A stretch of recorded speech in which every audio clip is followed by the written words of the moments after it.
Namima ni mtu kuchukua maneno ya huku akayapeleka huku, akahamisha ya huku akayarudisha huku, na anafanya hivyo kwa nia na lengo la kuharibu, kuleta ifsad baina nas.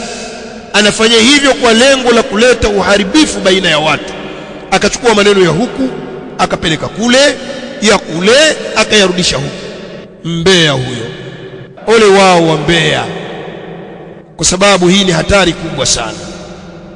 Bali leo umbea umekuwa kitu cha kawaida kwa wanawake, hasa sisemi wote, hasa wale wanawake wasiokuwa na dini wanakusudia hasa kufanya umbea.